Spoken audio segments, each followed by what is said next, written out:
сёння пагаворым пра скуру. Пра нашу скуру і пра тое, як за ней клапаціцца, прынамсі у хатніх умовах, у нашай штодзённай руціне, што мы робім кожны дзень ці не робім. Але гэта значная частка нашага жыцця, і насамрэч у касметалогіі гэта прям такой падмурак, таму што б вы не рабілі, скажем, в кабінеце, в салоне, знешне, калі вы неправільна робіце гэта дома, ці вы нешта не так робіце, то, ведаеце, вынік, ён все роўна будзе не той і, скажем, і не сталы вынік. Вось, таму давайте пачнем. Калі ласка, наступны слайд. Трошечки пра сябе, так не сарамліва, але трэба ж трошки представіцца, распавесці. Я шукала слова, як себе назваць, напэўна, это б'юти-доктарка, тому што такого слова нема в ангельскай мове ёсць, там б'ютішн, косметологіст, шмат варыянтаў, в беларускай неяк так цяжкавата. Б'юти-доктарка адлюстроўвае сутнасць, таму што у меня ёсць вышэйшая медадукацыя, вось, і в нейкай ступені я медик по диплому, хоць я і не доктар, які працуе в клініке, але я лечу людзей іншым чынам. Вось. Я спецыялістка ў галіне эстэтычнай безмедыцыннай касметалогіі, то бок, не гледзячы на вышэйшую адукацыю, не калю. Это вельмі часто запытваюць кліенткі. Вось, чаму не калю? Таму што, ведаеце, я не прыхільніца, насамрэч. Я адношусь, як бы нейтральна, можна сказаць, з павагай, той, хто коліць і хто хоча колоць, але менавіта я сама не прыхільніца, я прыхільніца больш такого прыгожага старэння, прыгожага догляда за скурай і за тварам і такой, знаете, натуральной прыгажосці. І толькі в крайнім варыянце я лічу, што где-то можна, ведаеце, так выверена уже пайсці на ін'екцыі. Чаму? Адзін з галоўных фактараў, все ж таки гэта небяспечна для здароўя. Хто б што не казаў, гэта рызыка.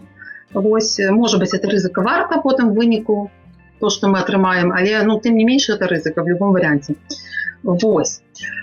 Таксама я масажыстка по твару і по целу. Масажыстка я стала трошки пазней, чым касметолагам, потому что так зразумела, что в любом варианте косметолог як бы, калі становішся, то массаж ты в любом варианте вывучаешь, и тело звязано с тваром.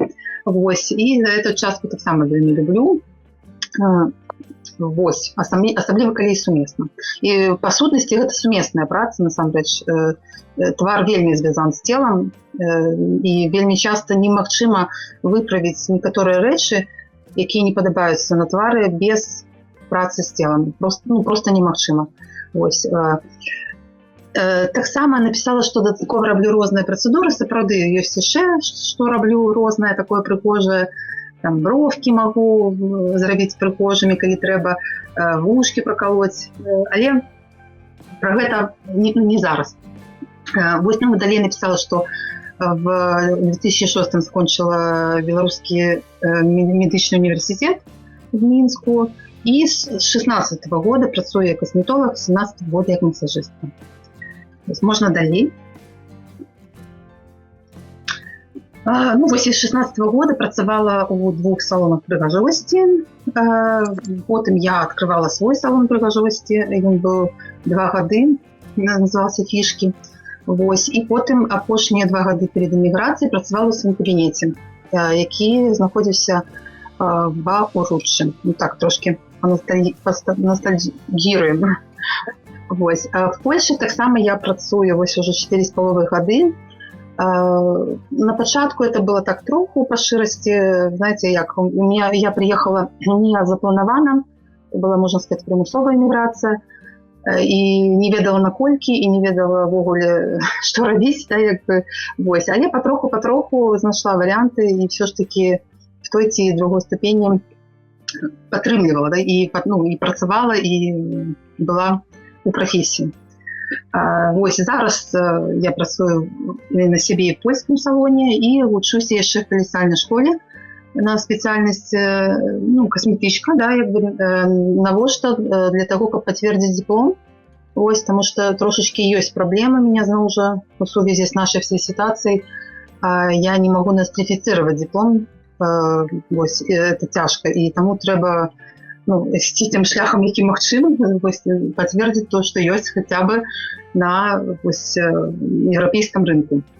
Дарэчы, мне падабаецца навучанне, вельмі цікавае, з удзячнасцю, шмат карыснага, насамрэч. Нягледзячы, што, ў прынцыпе, там асновы, але на добрым узроўні. Написала, што прайшла больш за 30 маленькіх і вялікіх навучанняў, курсаў, семінараў, вебінараў. Іх сапраўды было шмат, прям нават і не падлічыш. Але они былі цікавыя і важныя. Так, пра што сёння мы будзем гаварыць? Мы будзем гаварыць пра скуру, пра яе асаблівасці, класіфікацыю будзем рабіць па тыпам, фототыпам, пра функцыі скуры і не толькі. То бок мы спачатку паговорым пра скуру, каб вы разумелі трошкі глыбей асаблівасці, і для таго, каб даглядаць за ней, мне здаецца, трэба трошкі глыбей ведаць, і разумець, як все працуе. Паговорым пра асноўныя праблемы касметалогіі, які ёсць, в принципе, так в целом. Я вот тут написала, но мы еще глубее будем далее казать. Поговорим, выделим из тех проблем старения. Я так вырашила, что это такая проблема, якую, в принципе, она кранается, скажем, всех нас с той и всей іншай ступені. В принципе, косметология занимается ранним старением.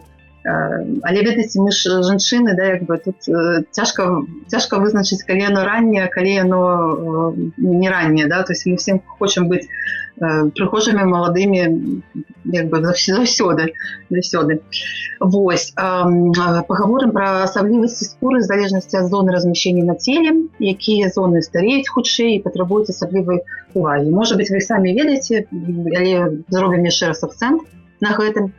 Менавіта таму, што яны якраз і патрабуюць асаблівай увагі, асаблівым акцэнтам. Паговорым пра касметыку, якую даглядавую касметыку, што важна ведаць, якая яна бывае, як разумець, дзе купляць касметыку. Дакладней, нават не разумець, а каб было усведомление, калі вы робіце выбор, то што мы купляем і навошта мы купляем. А там уже далей можна рабіць як хочаце. Значит, што павінна абавязкова быць на хатняй палічкі для правільнага эфектыўнага дагляду за скурай, як правильно падбіраць касметыку, асноўныя кампаненты супраць старення, такія, якія реально працуюць, якія реально варта карыстацца і варта, калі вы хочаце быць прыгажэй і маладзей. І напрыканцы асаблівасці правіла дагляду ў зімовы перыяд, таму што зараз, хоць мы і не в нейкай суровай зіме, але все ж таки зіма тут умоўна. В касметалогіі зіма гэта перыяд, калі холодна, калі пачынаецца ўжо ветер, мороз, я не ведаю, все што заўгодна, але не тепло. Вельмі умоўна. Можна далей. Будем зараз пачнем размаўляць пра скуру. Я хочу задать вам пытанне. Перед тым, як буду распавядаць, может быть, напишите чатики, можно отказать с микрофоном. Як вы думаете, скура человека, гэта орган, ці гэта... не, что гэта такое? Какие ваши думки? Орган. Правильно. Орган так само. Орган, я пам'ятаю так само. Орган. Вельмі правильно. Ведаеце, чаму кажу, тому што насамрэч здзіўляюцца людзі, калі гэта кажуць. В нашым уяўленні, орган это что? Это нешта такое, в таком класічным уяўленні. То, што можна так патрымаць, пабачыць, сэрца, ныркі, разумееце. А все ж таки скура это сапраўды орган. І мы паговорым пазней. Як вы думаеце, сярэдняя вага скуры якая? Усе наши скуры. У килограммах. Приблизно.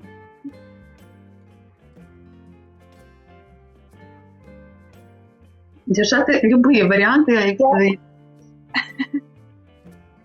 далей будзе правільны адказ, просто цікава, можа быць, нехта ведае, ці...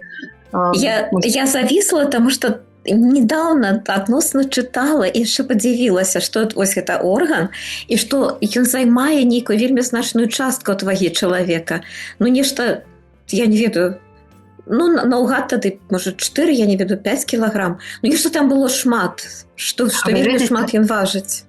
Дякую, это правда. Лічыцца, што, я потым скажу, но уже зараз скажу, што это 10-15% ад вагі цела чалавека, нават і не 5, а там атрымоўваецца нават больш. Нават і не 5. То есть там я написала прыблізна, ну, залежнасць якая вага, але калі в сярэднім 70 кг, разумееце, то недзе там 7, ну, суадносна можа быць там і больш, да, в залежнасці якой чалавек. Уяўляеце, колькі вось у нас скуры, ну, ввогуле ёсць. Просто уразліва, на мой погляд. Вось, і нават не 5. Ну, не так, в плане 5 это немало, але як бы шмат. Наступне пытанне, дзе у нас самая тонкая скура, як вы лічыце? І чаму? На подмышках? Не. Так. На повейках? Повейки. Так, на повейках у нас лічыцца самая тонкая скура. І ведаеце чаму? Все из-за нашай функцыі вачэй, то бок нам трэба, каб нашы вочы, ну, былі, конечно же, рухомыя, так, вы разумееце, это першае. Другое, яны павінны бачыць. Святло праходзіць не толькі, ну, праз сярэдзіну, оно як бы і вакол таксама, мы ж бачым, ну, аб'ёмна бачым, то бок тут павінна быць тонкая скура. Ну, зноў жа міміка таксама, да, павінна быць, мы же все там любім улыбаться и улыбаться вачами, да, як бы сапраўдныя наши усмешки. Соотносно, тут самая тонкая скура, тут самый тонкий слой подскурно-тлушчевой клетчатки, самый тонкий. Вось, и меньше за все вільгаці тут. А где самая толстая тады? Самая шильная? Так. Так, пятки наши, это самая у нас лічыцца такая плотная, но соотносно тому, что трэба ходить, и трэба неяк наше тело вытрымліваецца, наше тело павінна все вось гэту нашу вагу. Наступны слайд.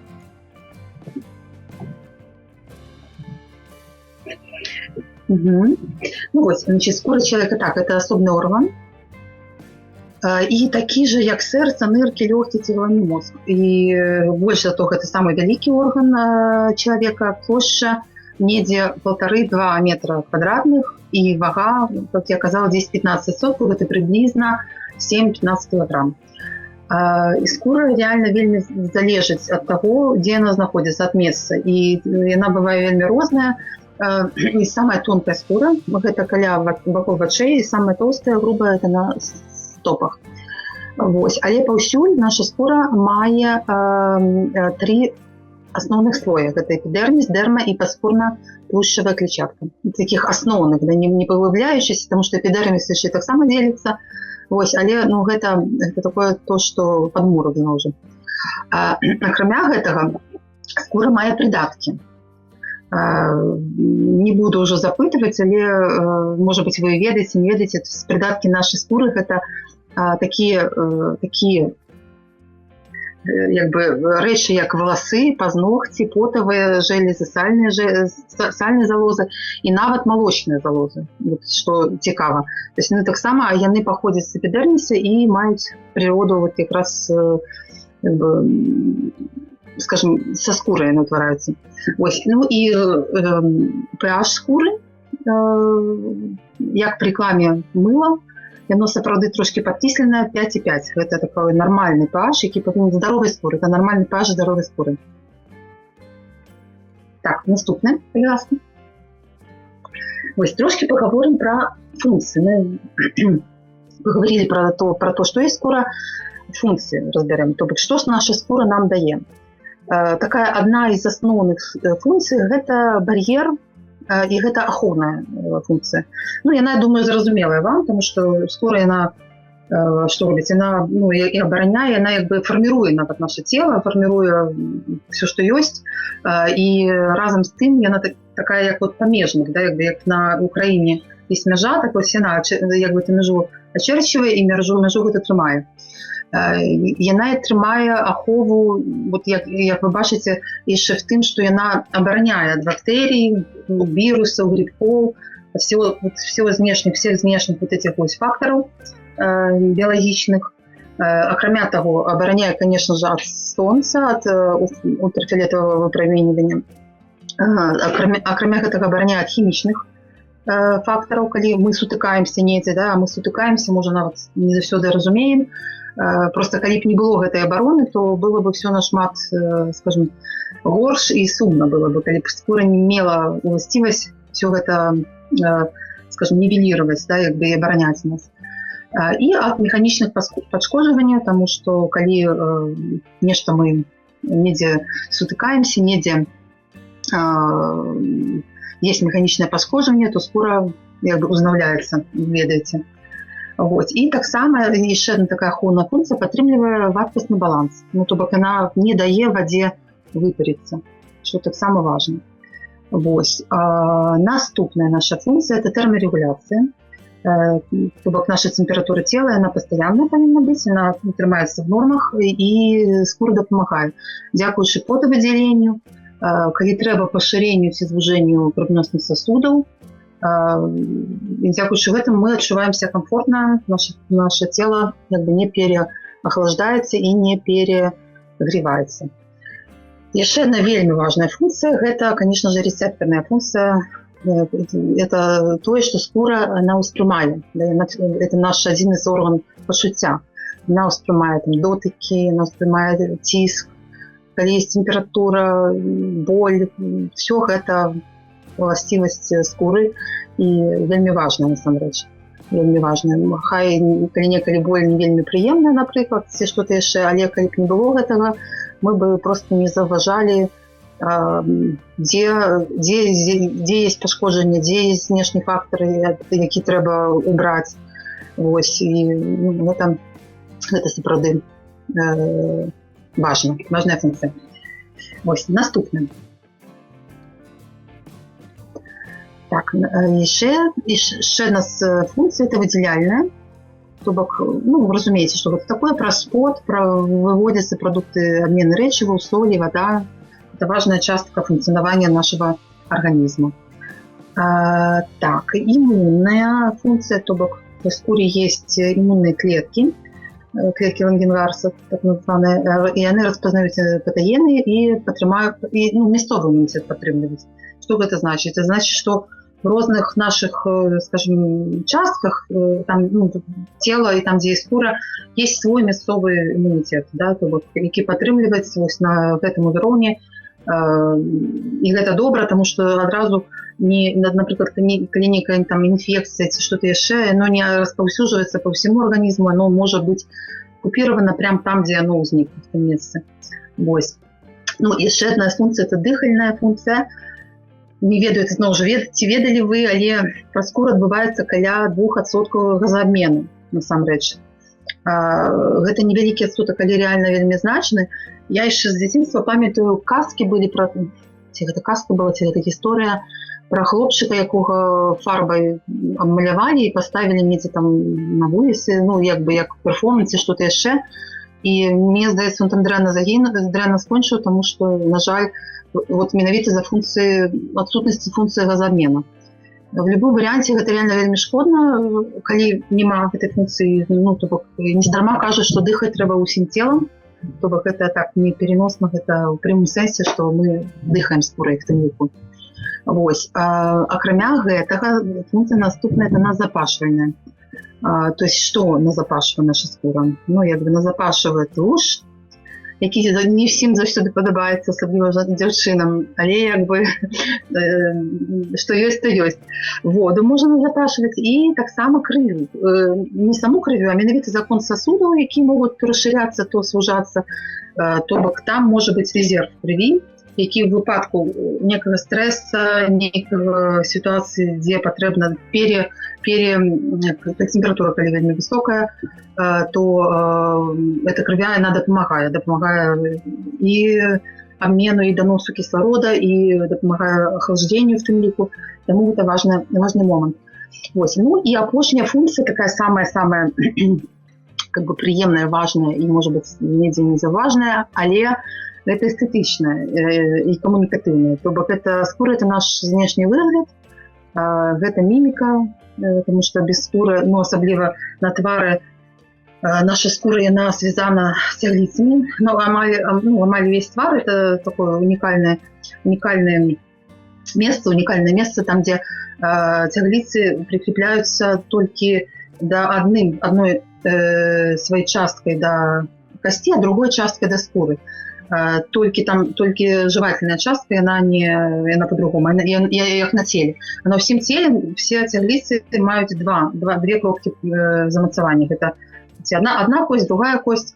А на твары по-другому, разумеете, навошта гэта робіцца, менавіта, каб мы с вами могли выражать эмоции, могли с вами усмехаться, могли плакать и так далее. То бок вось это такая вот функция. Ну и соотносно колер скуры, это так само вельмі важно, и колер, стан, это все эстетичный такой момент, вось, які як бы менавіта з-за нашей скуры і ёсць такие, які ён ёсць. Вось. Наступны слайд. Вось. Ну, зараз мы поговорили про скуру в целом, поговорим про типы скуры и станы скуры. Мы кажем зараз больше про твар. Вось. Хотя, в принципе, и на теле так само есть розные, нават не розные, а подобные классификации, але все ж таки больше на твары. Вось. Так само хочу запытать, каб трошечки мець зародную сувязь и разуметь, якія вы ведаеце типы скур.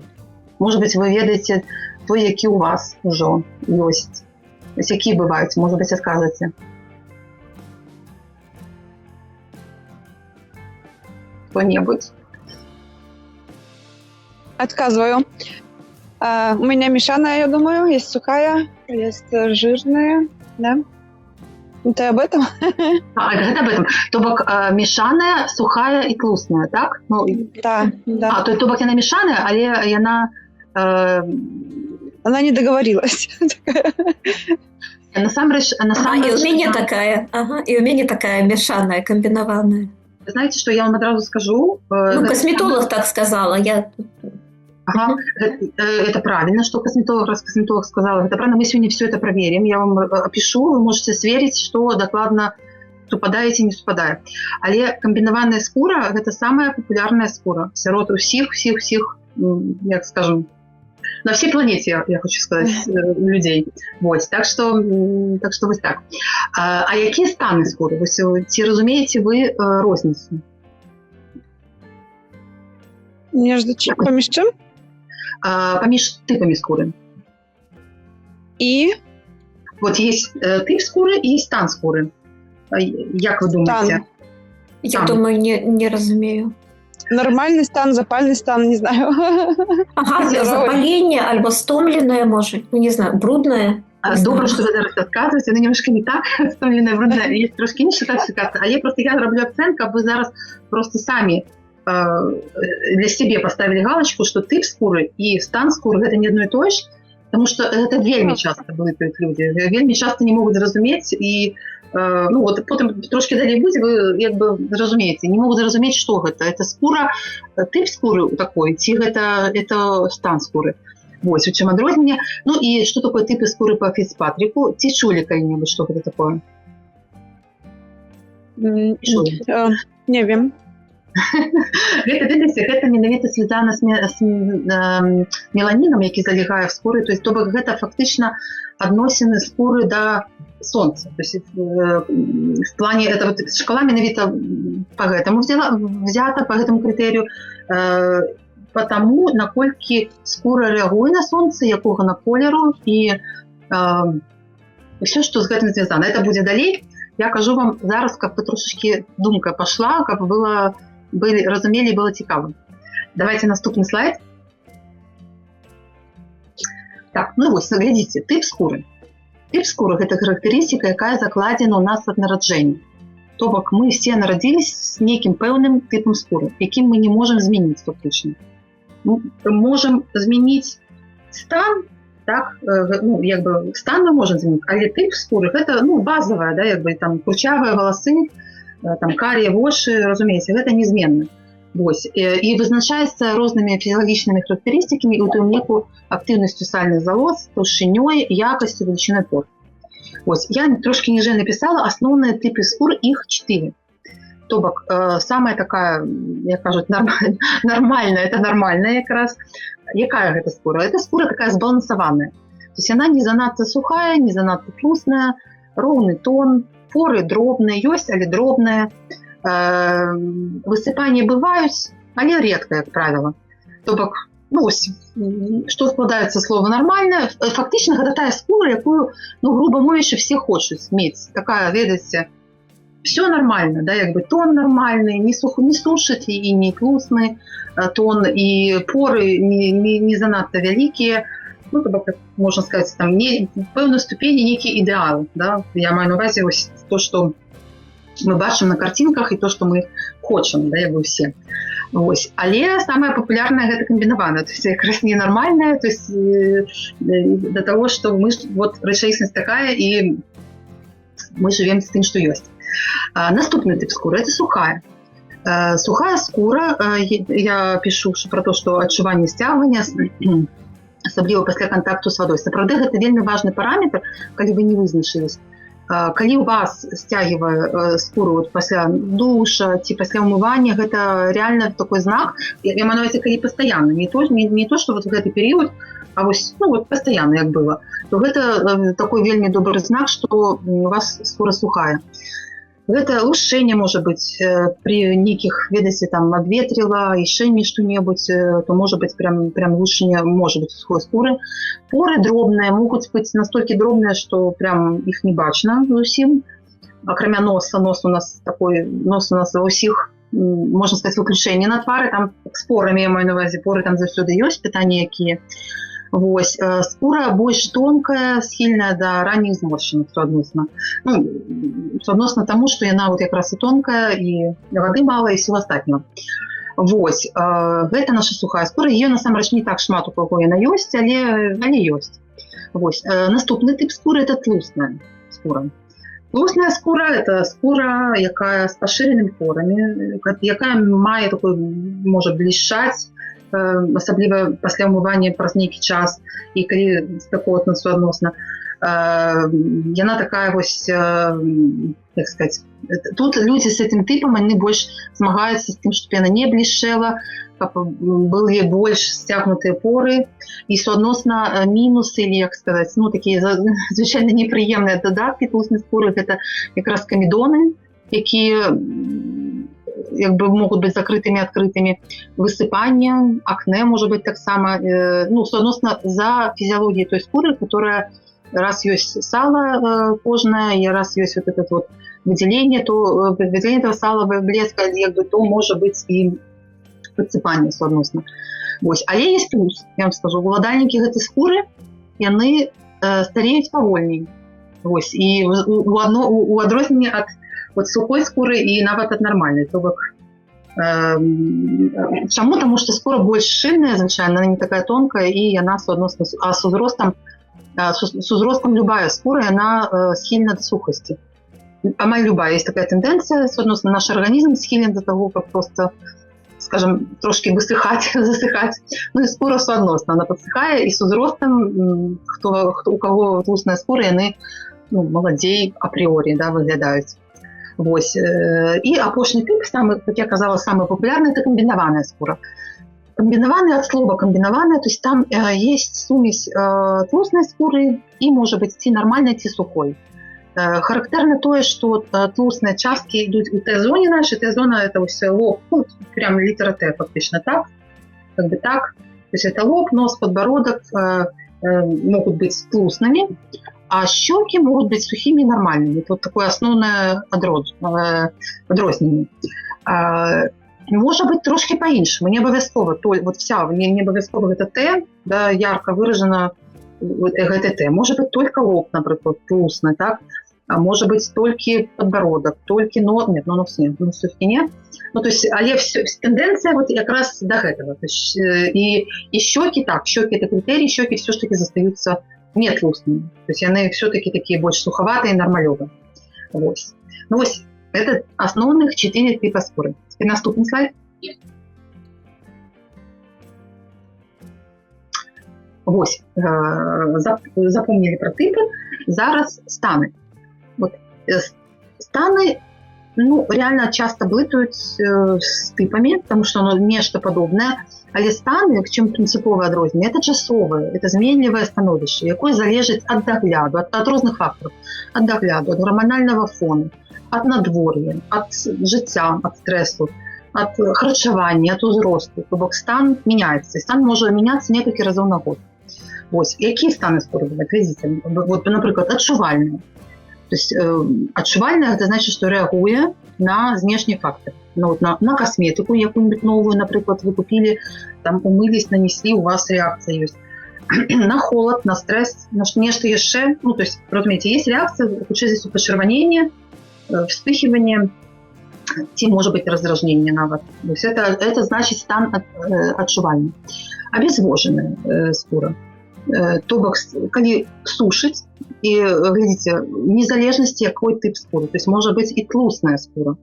Разумеется, тлустная скура, где есть блеск, этот блеск, але как бы все равно есть отшивание сухости, есть отшивание не до конца ну, как бы увлеготнения, и это может быть стан. Да, и, до речі, часто бывает, вот, потому что есть такое помилковое меркование, что раз скура тлустная, то значит всего достаточно. Она, здавалось бы, вся такая блещить, и там все есть, але не. То есть вельми важно, как двигать, так само увлеготнять такую скуру, вельми важно. Ну и что однозначно важно, и как вода поступала изнутри, так само, не только звонку. Вот проблемная скура. Проблемная – это когда есть акне, запаление,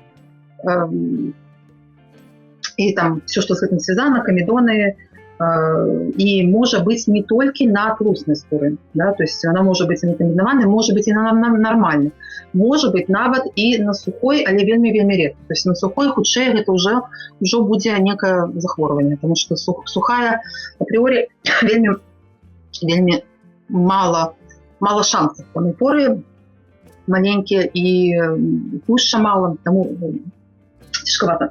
Да, прошу пробачення. Ну и вот еще стан. Спелая узростовая скура. Это так само стан, ну, это страта хрупкости, зморшинки, ну, старение, да, как бы наше, якое мы все ведаем и никто не хочет. Вот. И вот то, что я написала, то есть тлустная скура может быть обезвоженной, тлустная, комбинованная скура узростовой, сухая отшивальной, нормальная может быть проблемной. То есть, ну, как просто было разумение, как не было. Что тип – это то, что не изменяется, а вот стан – это то, что меняется, то, что может быть вельми по-разному. Наступний слайд, пожалуйста. Давайте зараз мені цікаво, як визначити, який у вас тип. Ну, саме просте, як я написала і правильно, це пойти до косметолога, який вам поглядить і визначить. Ось. Калі вы хотите все ж таки упэўніцца і все ж таки, ну, напрыклад, вы там сумневаетесь, что косметолог сказал правильно, ці просто вы не ходили, вы хотите зразумець, что у вас. Можно зрабіць дома наступны тест. Вось, я написала дома, ну, умыться, просто-напросто умыться гелем, пенкой, без тоника. Да, то есть ничего не наносячи, и просто в спокойном стане, там, не робячи приборку, не робячи практикування, не ходишь там в душ, ну, то как не было ніякого уздзеяння, просто побыть полгодинки. И потом сесть, поглядеть на себя у люстерка и ввогуле свои адчуванні неяк оценить. То бок, какие адчуванні? То есть это есть комфорт, стягнутость или блеск есть на скуре. Вот, ну, як она выглядае, ці комфортно. Калі дискомфортно и комфортно эти все станы в каких зонах оценить так само. Как мы с вами казали, что важна, у якіх зонах, тому що, наприклад, камбінаваны гэта пэўныя зоны. Вось тут трэба азначыць, якіх зонах. Ацаніць поры, іх велічыню, ці пашыраныя, ці звужаныя, ці бачныя, ці не бачныя. Ці ёсць камедоны, таксама паглядзець. Ведаеце, што такое камедоны? Все ведаюць, ці не ведаеце? Не bardzo. Я не ведаю. Ну, не ведаеце, гэта такія, ведаеце, это яшчэ не акне, не прыщ, але такія бугаркі, можна сказаць, як поры. І яшчэ вельмі часта в рекламах і паўсюль чорныя кропкі. Чорныя кропкі вы все чулі, напэўна. Вось гэта прыблізна і ёсць камедоны. Прычым чорныя кропкі гэта закрытыя камедоны. А калі ёсць такія падобныя бугарочкі, гэта не прыщ, але вось гэта і нероўнасць. Скора яна нероўная, нешта ёсць такое абразаванне. З белай часцей за все гэта адкрыты камедон. Не, закрыты камедон. Вот эти закрытые, их можно сблытать там с іншымі момантамі.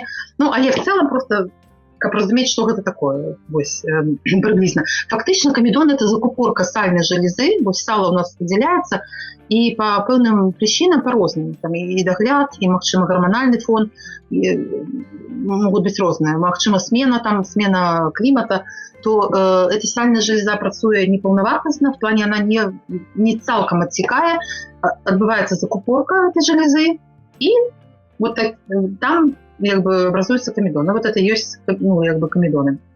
Часцей за все бывают на тлустной скуры, могут быть накомбинованы. Вось. Так, это мы про камедоны. И вернемся до того, что еще оценить. Скура тонкая ці шчыльная. Вось, в принципе, як в среднем, як вы оцениваете. И вось суадносна, это как визуально оценили, суадносна по той классификации, якая была до того, то бок нормальная, сухая, комбинованная, тлустная скура, вы можете зразумець приблизно, что у вас. Я зараз скажу наступны тест, то есть можна яшчэ, акрамя вот просто визуального, зарабіць яшчэ за дапамогай паперкі. Взять такую паперку, пергаментную паперу тонкую. Раней там вельмі, я памятаю, в моем дзяцінстве былі прамакашкі, зараз прамакашак няма, але ж нешта вельмі тонкую паперу. Взять абавязкова разрезать на 5 кавалков, для чаго? Для того, каб прыціснуць на розныя зоны, не на одну зону, на розную. То есть на лоб, на щеки, на нос, на подбородок, по черзе притискаете, отпускаете и откладываете. И глядите, самое главное. Вот. Это все так само зарабіць пасля умывания, вот, пасля все в процессе одного гэтага дзеяння. И мы смотрим на гэтай папер, на кавалки потым и оцениваем, ці ёсць там тлустные кропки. Вуглед, якім без следы ёсць ці нема. Калі следов нема, ці там 1-2, то лічыце, што гэта сухой кавалак скуры. Ці нармалёвы. Ну, вот, калі там 2, бліжэй да 2, это уже нармалёвы, да, як бы, калі ёсць тлусныя кавалкі, асабліва іх там шмат, или ці, напрыклад, весь кавалак, ён такой весь, уже бачна, што ёсць след, то гэта дакладна тлустная скура.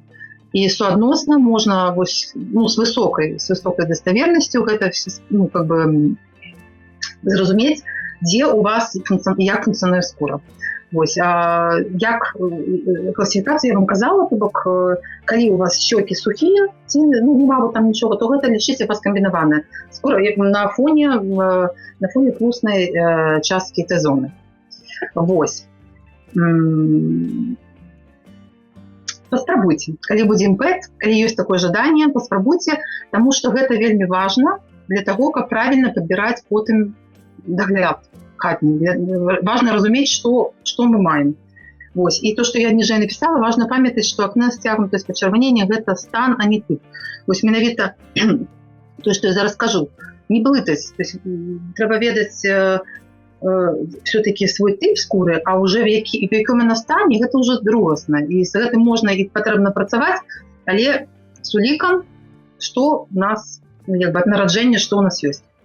Так, наступны слайд.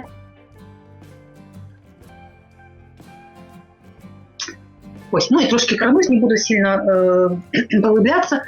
Типы скуры по Фицпатріку, то, что я казала, это то, что дачынение до выпраменьвання и як реагуе скура на сонечное выпраменьванне. Это, в принципе, такая она профессийная шкала, але трошечки ведаць, но не благо для себя, потому что шмат всего и процедур розных, да, як бы разлічваецца в залежнасці, які у вас вот этот тип па шкале, там, напрыклад, лазеры трэба глядзець, якой тип. Ну і шмат касметалогіі, шмат апаратнай, і шмат і нават і шпілінгі, калі рабіць, таксама трэба ўлічваць вот этот тип. Ну, калі так вот вельмі хутка, то Фіцпатрік 1 гэта, ну, тая якраз вельмі светлая скура, якраз белая скура, які маюць рудыя ці са светлымі валасамі дзяўчыны, там, і хлопцы таксама, светлыя вочы, і гэта скура амаль она не загорае, на солнце она просто загорае. Вось. Фіцпатрік 2 суадносна это уже трошечки больш цёмная скура, але светлая вочы. На солнце она часто сгорае, загар все-таки может быть, ну, але минимальный. 3 Фіцпатрік, это уже светло-бежевый, темно-русый, коричневые волосы, загорая, але может сгореть. Вось, Фіцпатрік 4 оливковый смуглявый тон, темные волосы, вочы, редко загорая добро. Ну и Фіцпатрік 5-6 это уже фактично это не наша, не европеоидная, скажем, раса, это уже азиаты и, ну, и так далее. Мы все маем в основном недзе вось, ну, белорусы, принамсі, это недзе 3-4, ну, может быть 2, редко 1, але может быть. Вось, але недзе в гэтым дыяпазоне. Так само просто для себя, для цікавасці ведаць, што у вас, які можете вызначыць, які менавіта вы маеце тип. Ага, наступне. Так, зараз ми трошечки кранемся асноўных праблем у касметалогіі. Як ви думаєте, які ввогуле праблемы вырашае касметалогія і з якімі прыходзяць, часцей звяртаюцца, і такое пытанне, вот, может быть, кто-то здагадаецца, можно сказать зорочкой, як вы думаете, ці ёсць нейкі фактор, які звязвае все праблемы у одно, ну, то есть он уплывае на все праблемы, которые ёсць в касметалогіі. Может быть, хтосьці захоча адказаць, напісаць, здагадаецца, ці ведае.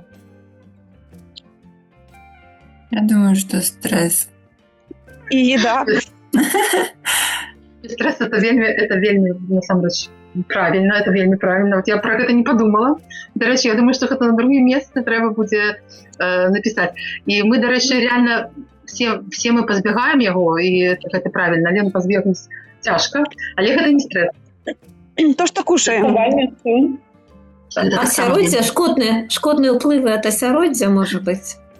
Но это уже от стресс. Холода, от ветра, от солнца, не ведаю. Вось, вы сказали вельмі важно. Там один фактор, який ви сказали, Тетяна, то есть холод, ветер, солнце, выберите один. Тады солнце?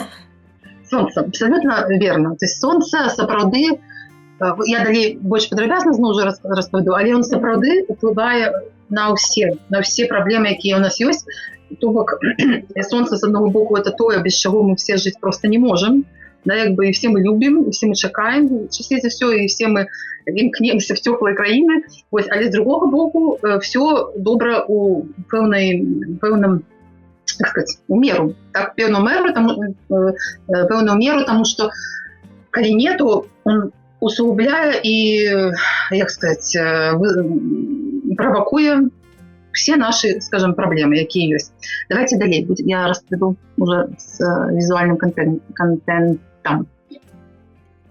Ну, вы следите. У нас 4 проблемы основные, с якими мы стыкаемся. Основные. Может быть, есть еще додатковые, але это такие вот прям такие великие группы. То есть это акне и подсыпание, высыпание, такие как открытые, закрытые комедоны.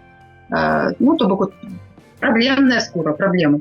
Наступная такая великая часто гэта праблемы, связанные с сосудистой патологией, гэта адчувальнасць, реакции пачырванення на розныя факторы, и есть так называемые станы купероз и розация. Это калі сосудики бачны, и пытанне в якой ступені. Купероз это калі не бачны, але яшчэ не зашмат і нема ніякіх праяўленняў, там, шелушэння, пачырванення і всего остального.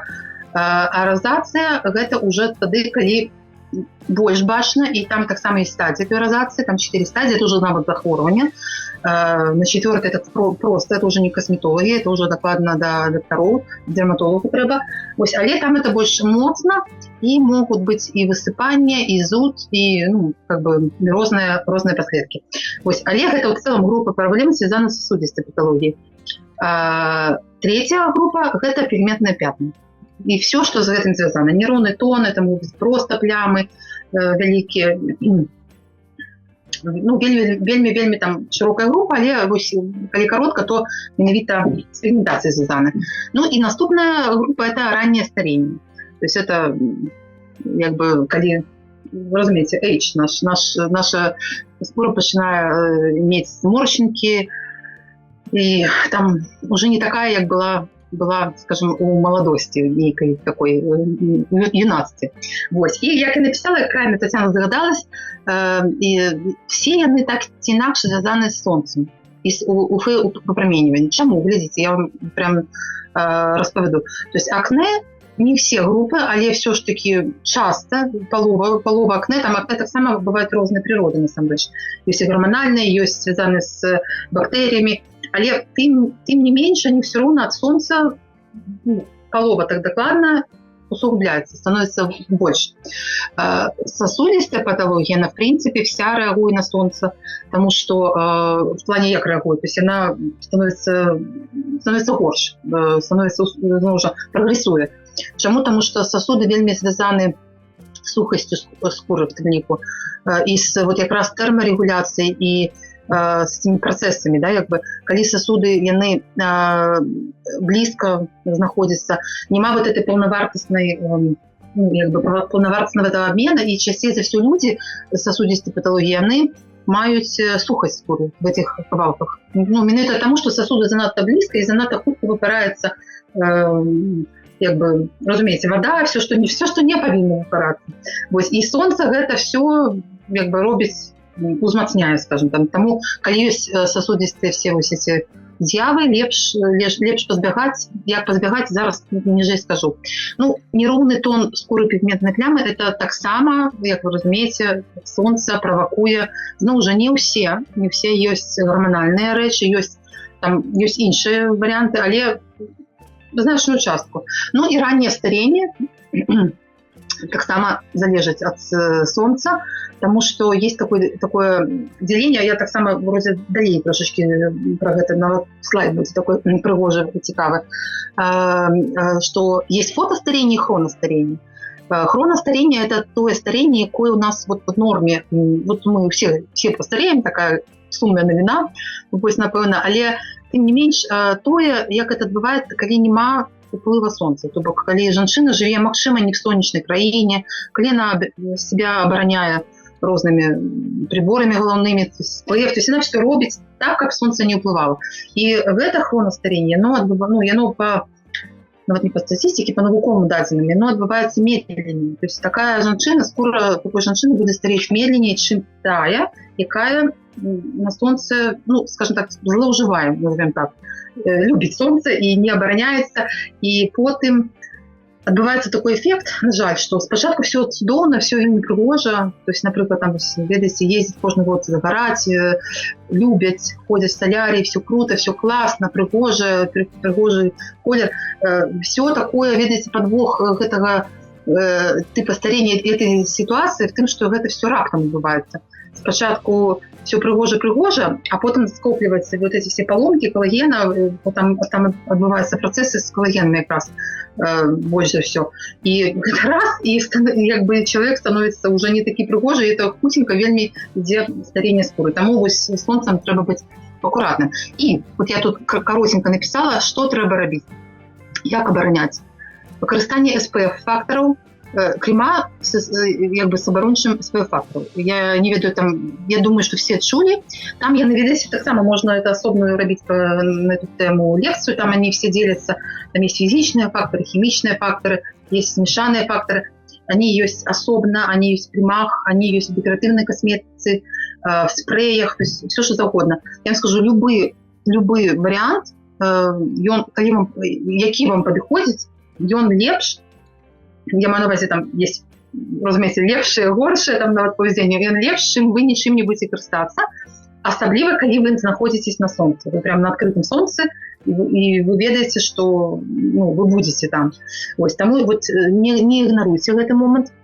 І що, ведаеце, на эту тему, могу сказать, узгадываецца такое недзе хтосьці узгадываў прям на прафесійных на семінарах ішла гаворка про тое, што здавалось бы, вот задумайтесь, здавалось бы, вот жанчыны, якія жывуць на вёсках, так, там ці недзе таких, ну, не в городах, не в вялікіх гарадах, вот все жыццё жывуць на прыродзе. Здавалось бы, ну, як бы яна п'е чистую воду, яна кушае экалагічна чистыя прадукты, ну, лепш, чым той, хто жыве ў вялікім горадзе. Паветра свежае, ну, как бы все ёсць. Чаму па статыстыцы яна все ж таки будзе хутчэй старець, чым тая дзяўчына, якая вот, гарадская, скажем, глухавка. І ведаеце, адказ толькі адзін. Здавалось бы, я скажу, все плюсы, якія, ну, і плюсаў вельмі шмат. Адказ якраз в тым, што яна больш знаходзіцца на адкрытым сонцы, на адкрытым паветры, на ультрафіолет, і гэта вызывае вот эти працэсы, ну, как бы старення, хуткага старення. А тая, которая в городе, нават калі она не карыстаецца SPF, то в любым варианте она карыстаецца хутчэй за ўсё косметикой. Акрамя того, солнце в городе меньше проникает, потому что, ну, сама структура, инфраструктура города, она іншая, и она будет априори иметь, как бы, бонусы у адрознення от той жихарки. Ось. Акрамя SPF, я вернусь до того, что робить. Есть такие еще антиоксидантные крема. То есть SPF – это больше барьер, это фактор, який мы наносим только для обороны. В SPF кремах, сродках нема нічого корисного для нас. Тобто, ну, якби, конечно, коли там не додают, ну, якби, витворці, але, в принципі, це просто бар'єр. Ось. То антиоксидантні крема – це крема, які наносяться до виходу на сонце, і вони, як розпитуються, вони дають вот этот профілактику. Тобто, вони дають вот эти речиви, які так само якби не дають відбуватися окисленню за ультрафіолета, тобто внутрішньо обороняють. І в ньому є, в цих кремах є корисні речі, там основні компоненти, це частіше за все вітамін С, це ферулова кислота, це ресвератрол.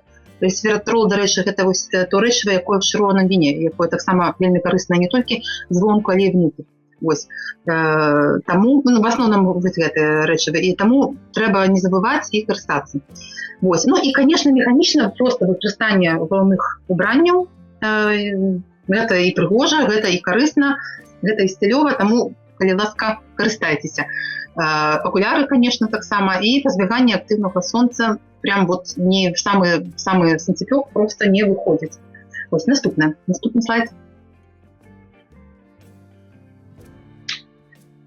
Я хотела сказать, что вот эти 4 основные проблемы, мы не будем кранаться их всех, потому что так само про них можно говорить долго и подробязно про кожные. Мы кранимся самой такой нашей життєвої, яка всіх нас хвалює, всіх, ну, може, тільки подростків не хвалює, да, якби, але потім вже скоро лишиться такой уже зрелой, починає бути вже такой сталий з 25 років. Вже починаються процеси старіння. Ось. І, ну, це старіння скури. Значить, само визначення старіння скури – це натуральний, поступовий, незворотний процес зміни у структурі і функції скури. А менавіта запавольваецца аднаўленне клетак, зменшаецца выпрацоўка калагена і эласціна, двух таких асноўных адказных рэчываў за нашу маладосць. Скура губляе вільгаць і ліпіды, парушаецца мікрацыркуляцыя, слабее ахоўны бар'ер, і ў выніку з'яўляецца зморшчынкі, пігментацыя, друзласць. Теорій старення некалькі, сапраўды іх некалькі, іх шмат, не будзем сильно кранацца, але фактары внутреннія дзеляцца вельмі калі так агулам. Внутренние факторы – это клеткавые, генетичные и знешние. То, что я вам казала, это ультрафиолетовое выпаление, это паленне, стресс, забрудженное паветра, дрэннае харчаванне. Асабліва цукру. До рэчы, дрэннае харчаванне, может быть, я не туда и поставила. Может быть, это все ж таки внутренне, правда, напэўна, помылочка. Но, але все равно это в этой группе. Вось, хронастарение, фотостарение. Я вам трошки казала, глядите вот на этот слайд. Это вельмі вядомая фотография, там есть яшчэ некалькі, але такого же типа. Вось гэты мужчина, который на фотографии, на фотоздымку, это человек, які працаваў дальнабойшчыкам на фуры 28 год. И за своей профессией он просто калі ездил, его одна частка твару до сонца была повернута, разумеется, больше, чем другая. И вот яскравый приклад Вось то, што мы бачым з левого боку, гэта фотастарэнне, а то, што з правого боку, гэта хронастарэнне.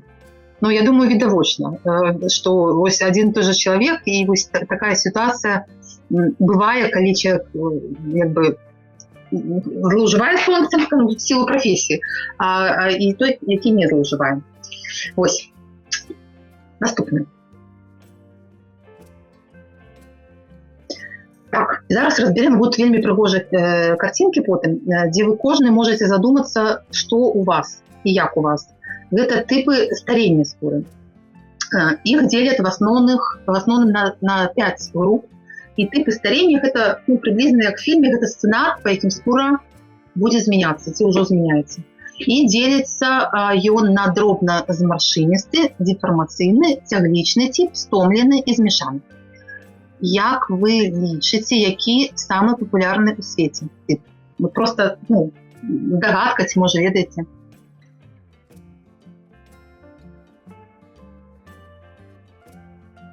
Может, дробнамаршчынкавы? Не, вось зусім не. Зусім не. Якраз ён дастаткова редка. Самы... Смешаны? Так. Абсолютно. Змешаны самы папулярны. Ну, это ва ўсім свеце. Потому что фактычна змешаны гэта, як і вызначана в слове, гэта 2 ці 3 типа, 2 хутчэй разам. А самы папулярны ў беларусах, як вы думаеце, які тип? Не змешаны, я вам скажу, подсказка есть.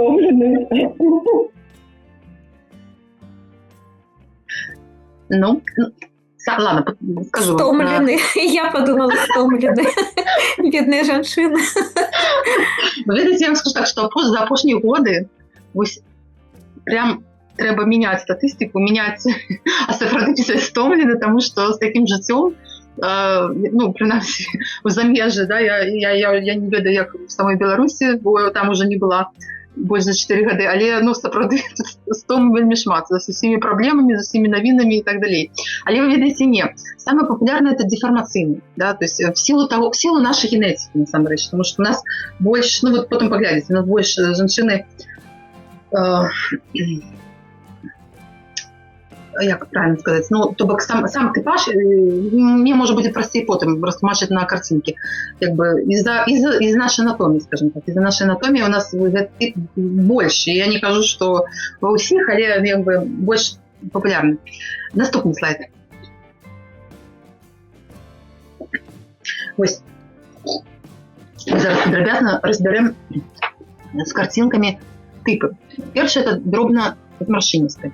Ось, як ви бачите, одна половка яна ідеальная, нармалёвая, а вот другое это уже тип старення, калі дзе по гэтаму типу. То есть гэта сухая скура часцей за ўсё, ці нармалёвая. Дробная сетка зморшчынак. Менавіта дробная, да, то бок не глыбокія зморшчынкі, а такія, ну, але шмат.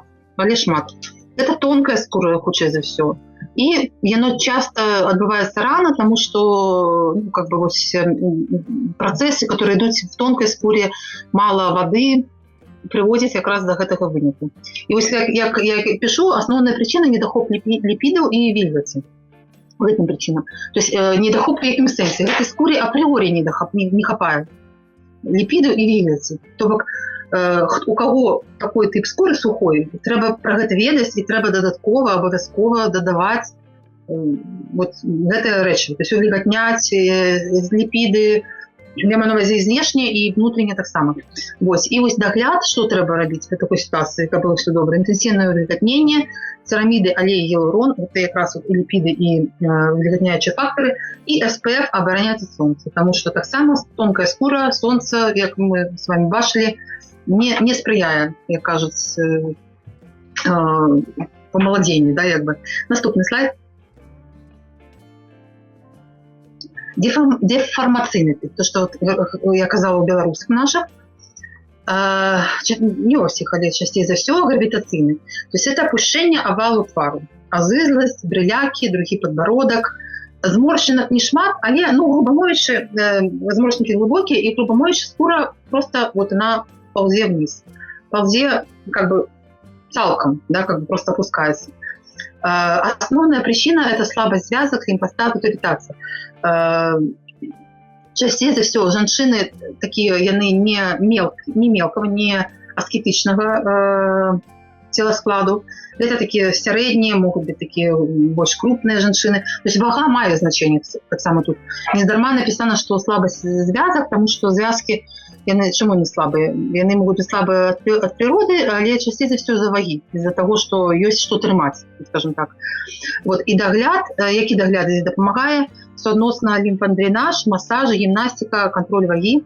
Ну, таму што якраз і прычына в тым, што вось звязкі, лімфа не адходзіць і ну, как бы, і вага. Ось. Наступны. Цяглічны тип старення. Значит, вот як, чым он характерны? Добра выражаны авал, мало зморшчынак, як і ў гравітацыйным. Старение приходзіць пазней, але резко. Ось. И основная причина – это гипертонус цяглиц. Такое бывает.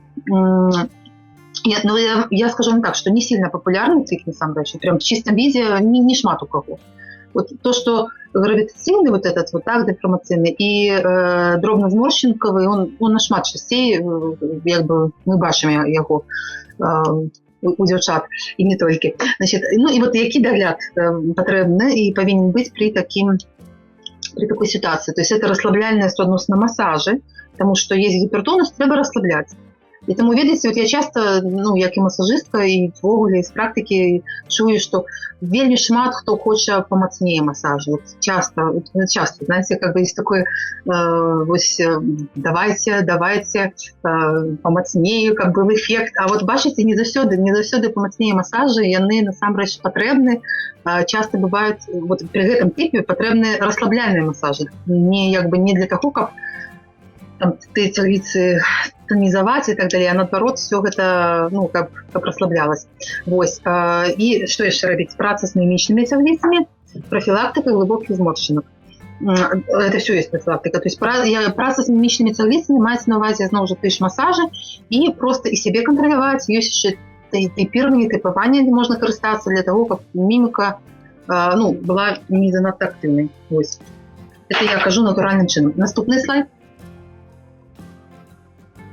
Стомлений тип. Вот як виглядає. Сапраўды, чоловік при гэтым типе виглядає таким стомленым, тому что опущенные кутки вачэй, вуснаў, твар такой виглядае знесіленым, змяненне тону, лёгкія зморшчынкі.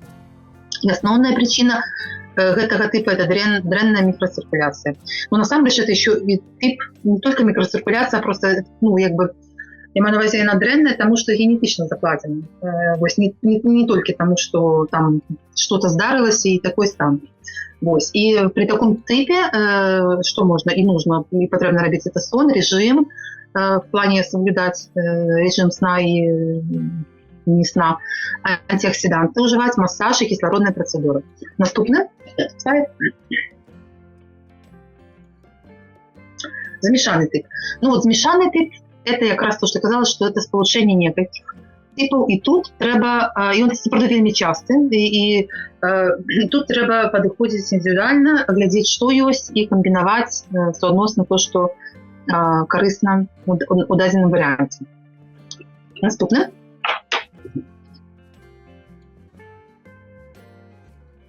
Угу.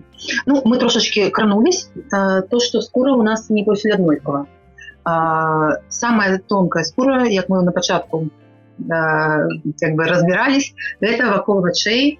Але таксама есть еще, кроме вачэй, на наступном месте это наша шея и наши руки, менавіта тыльные бакі рук. Вось. І гэта трэба мець на увазе, потому что менавіта з гэтай зоны яны стареюць хутчэй за ўсё, яны выдаюць узрост і, ну, звычайна не падабаюцца жанчынам, калі, разумееце, калі, напрыклад, яшчэ твар і все прыгожае, а, напрыклад, шыя ўжо трошачки выдае, ну, уже не настолькі прыгожая, як она павінна быць. Таму важна ведаць гэтай зоны для того, каб просто не упускать и сочить и робить профилактику.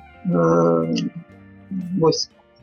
Так, и, значит, самая шильно толстая это далони и подешва.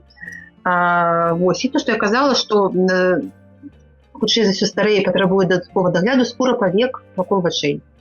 Вось яна не мае паскурана тлушчавай клетчаткі, вельмі далікатная, рухомая і губляе відэа. Далей.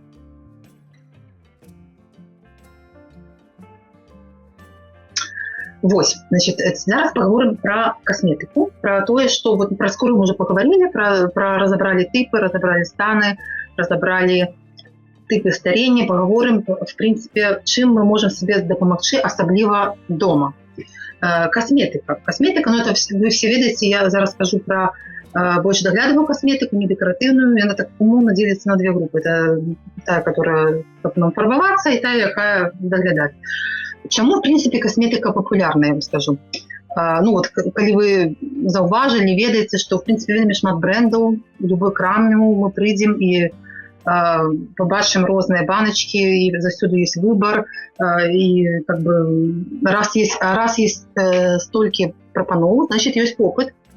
І попыт сапраўды ёсць, і ведаеце, вот, может быть, хтосьці зноў жа хочется с вами, скажем, пообщаться, постасавацца. Может, есть догадки, чему косметика, ну, все-таки люди выбирают и купляют эту косметику.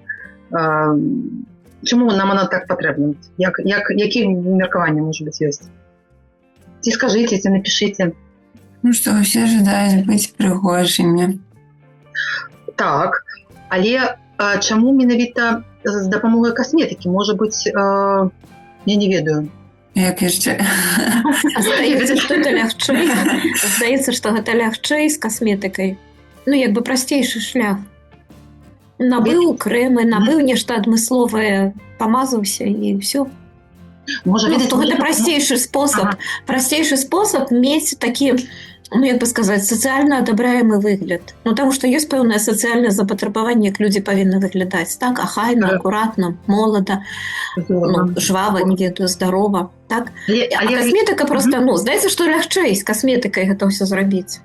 Глядзіце, Што вы кажаце, там, харчаванне, рэжым, яшчэ штосьці. Гэта складана наладзіць. Нет, все так. Ну, можа быць. Все так и есть, все правильно, это правда. А с другого боку, разумеется, придумали были, например, таблетки некие. Вот купляли бы люди там раз, выпили, ну и все, как бы и пошли бы. Я скажу уже наперед, да, як бы, чому ввогуле косметика, ось, чому косметика та в той виде, яка она існує, в плане, что брать, наносить на скуру и користаться. Потому что, видите, по сутности все мы не только люди, як социальные истоты, там, Homo sapiens и так далее. У нас есть живёльная частка наша, да, як бы, наше тело, наше, ну, разумеется, то, что мы все маем с живёлами агульное, и по сутности мы такие голоскурые живёлы, разумеется. У нас, коли порівнювати з живёлами, ось, у нас большасць нашего тела, оно открыто. Ось, это я зараз скажу такі підсвідомі речі, які, ну, архаїчні, да, тобто, і нам хочется оборонить их. Чему мы любим, вот, ну, не задумываючись, в принципе, но я думаю, что все любим по-любому, и для тела штосьці, да, як бы, и для твару, потому что, менавіта тому, что вот эта голая скура, якая ёсць, ну, хочется что-то нанести, потому что, ну, разумеется, с волосами, там, калі была бы покрыта чымсьці, то гэта была бы уже оборона, потому что волосы, насамрэч, это оборона. Як бы по всему телу гэта функция оборончая.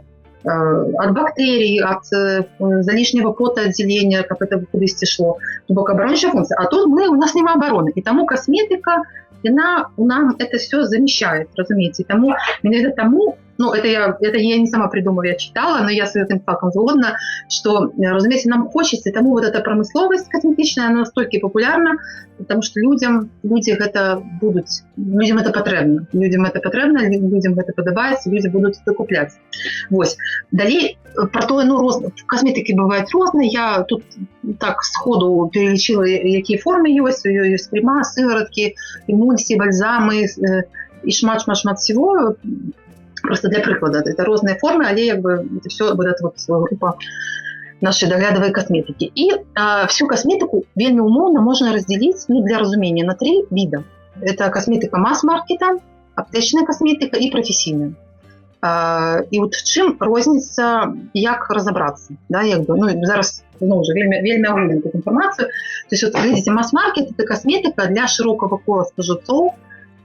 Неважно, якой гэта бренд і дзе яна прадаецца. Яна можа прадавацца і в краме, там, дзе-нибудь, я не ведаю, в Росмане, ну, тут я в Польше, калі якой-нибудь такой іншай краме, такой простой, яна можа прадавацца і в неком бренд, напрыклад, duty-free, где-нибудь какой-нибудь бренд, Но самое главное, что яна для широкого кола, и там она характеризуется тем, что там универсальные формулы, в принципе, и там низкая концентрация активных рэчываў.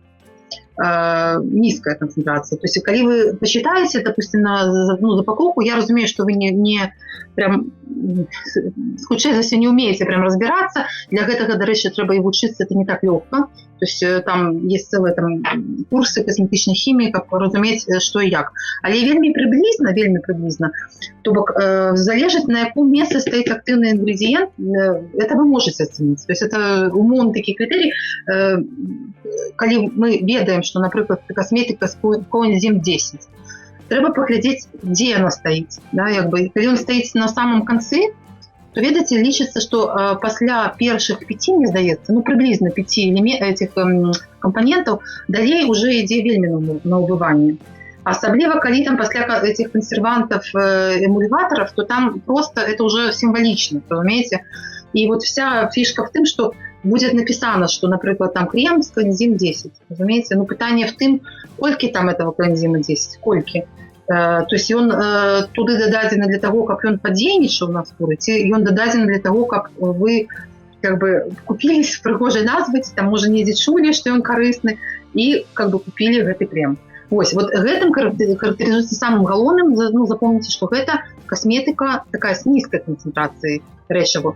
Яна мае месца быць, она таксама дзеянне, свою группу займае, она дзеянне аказвае, якое дзеянне? То есть яна ўплывае на верхнія слоі скуры, на эпідэрміс, яна увільгатняе.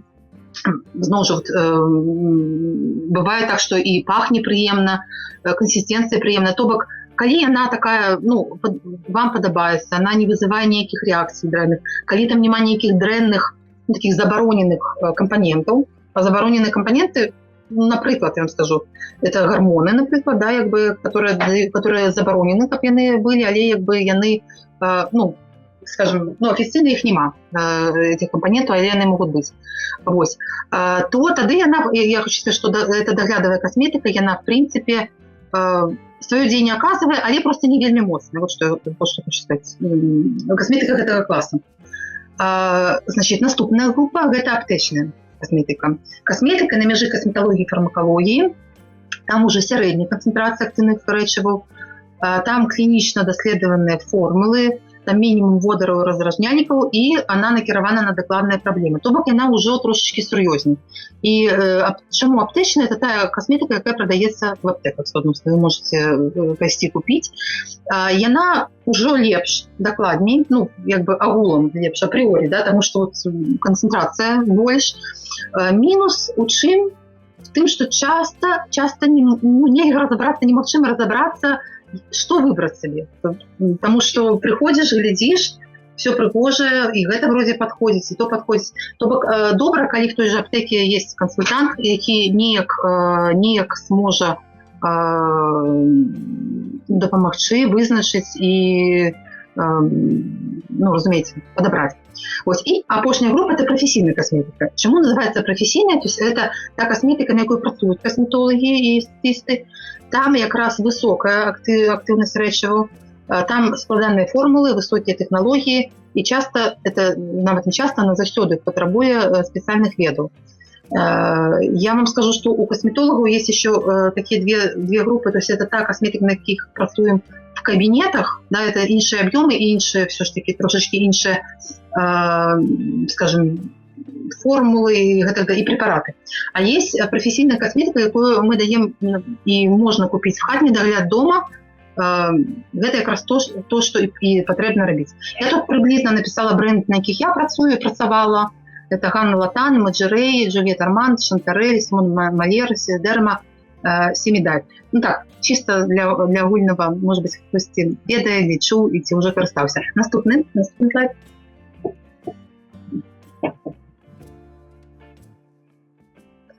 Ага, вот мы пришли до того, вот про косметику мы поговорили, и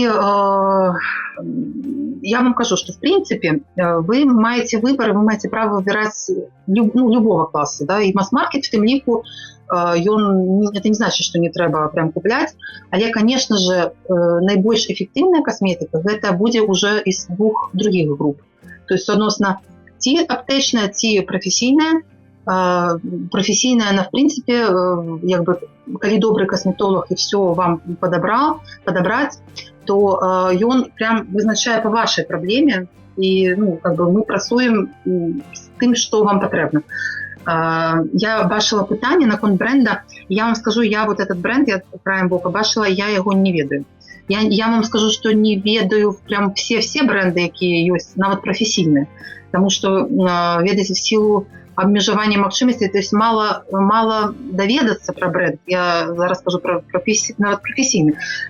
Можна схадзіць, даведацца на семінар, паслухаць, але трэба яшчэ вельмі важна папрактыкаваць і паўжываць этот бренд в кабінеце самой, пачуць, што людзі кажуць, што кліенты, пацыенты потым даюць які одгук. І таму аб'яць неаб'ятна вельмі цяжка, ёсць все ж таки абмежаванне, да, як у нашым дне ёсць там 24 гадзіны, да, в наших сутках. Вось то ж самае тут, то есть есть абмежаванне, менавіта практычнасць, трэба выбіраць і выбіраць, ну, і на чымсьці вызначацца і з гэтым працаваць. Вось. Так, і все-таки вернемся о правильным штодзённым дагляд за скурой твару. Глядзіце, я не ведаю, як вы што вы робіце. Я вам зараз раскажу тую руціну, якая, ну, вот как бы павінна быць незалежнасці ад таго, які у вас тып скуры, нават стан скуры, незалежнасці от всех других факторов. Правильно очищать скуру 2 раза в день. То есть пасля того, як вы прачнулись, і перед тым, як вы ідзеце спаць, фактычна. Можа, не прямо перед тым, але ўжо увечары. Чаму менавіта 2 разы? Вельмі шмат хто кажа, вот, а навошта, ну, как бы я же паспал, і здавалось бы, ну, зразумела, чаму, калі, напрыклад, з вечару, так? Зразумела, таму, што ты прыйшоў, то есть, ну, і калі што, зразумела, не зразумела, нагадаю, то есть ёсць знешнія фактары, ёсць там пыл, зноў жа пот, который у нас, ну, выделяется в процессе, да, як бы жизнедзейнасці, зноў жа дэкаратыўная касметика, которая нанесена. То есть все гэта трэба неяк змыць, да, то есть, ну, каб было чисто, комфортно і як бы пайсці у ложак, скажем, з ачышчанай скуры. Але чаму з раніцы шмат хто кажа? З раніцы, насамрэч, хоць гэтага всего не бачна, няма там ні ветра, ні сонца, ні яшчэ чагосьці, але за ноч ідзе самая вялікая регенерацыя, да, скуры. То есть скура, насамрэч, мы спім, скура не спіць ночью. Скура працуе, скура злушчваецца, ачышчаецца, зноў жа мы пацеем, зноў жа, прабачце, фізіялагічная вадкасць і слюна у нас таксама недзе там ёсць. Все вось гэта трэба таксама па-харошаму смыць, тому што скура папрацавала за ноч, узнавілась, ей трэба дапамагчы убраць лішнія вот эти все слушчаныя клеточки, все лишнее, что было. Уже я не буду кранаться всех вот этих, как бы, как их называют, постельных этих вещей и всего остального. Но насамрэч варто умываться 2 разы на день. Может быть, с разной, как бы, глубиной. Может быть, где-то сур'ёзней, например, когда вы пришли после некого там ивента и все намаляваны, расфарбаваны, трэба смыць. Может быть, там сур'ёзней. А з раніцою легчэй, але трэба абавязкова, ну, як бы правильно. Сродкі для ачышчэння, яны таксама розныя. І міцэлярная вода, гель, пенка, эмульсія, муса, малачко, вяршкі. Вельмі шмат есть, і я толькі такія асноўныя, як бы, вызначаю. Як правильно рабіць? Сухая скура хутчэй патрабуе такія кансістэнцыі, як малачко і вяршкі. Вось, потому что там не потребуется занадтого, сухая нормальная так само, не потребуется занадтого смывания вот этого слоя, как бы верхнего этого тлушча, дастаткова і цалкам нармалёва. Але так само трэба пасля умывання, ну, пасля нанесення малачка вяршкоў трэба змываць вадой так само гэта, тому что яны, не гледзячы, што яны падобны на крема, яны в себе содержат павы, паверхностна-актыўныя рэчывы, якія не павінны заставацца на скуры. Вось, яны павінны быць змыты в любым варыянце. Вось, камбінаваная тлустая скура, гэта часцей за гелі, пенкі, мусы. Ну, нормально я написала, эмульсии могут быть варианты, могут быть и молочко, и вяшки, но реально могут быть варианты. Вось, то бок мы умылись, вот то, что я зараз згадывала в залежности от скуры, значит, и смыли водой, і пасля трэба нанесці ласьон ці тонік. Навошта ласьон ці тонік? Вельмі шмат хто ігнаруе, не ведае навошта, не так і добра і гэтак далей. Насамрэч тонік, вось гэтыя сродкі, да, як бы які наносяцца пасля крэмову, яны вельмі такую функцыю выконваюць важную, самае асноўнае, гэта ўзнаўленне pH.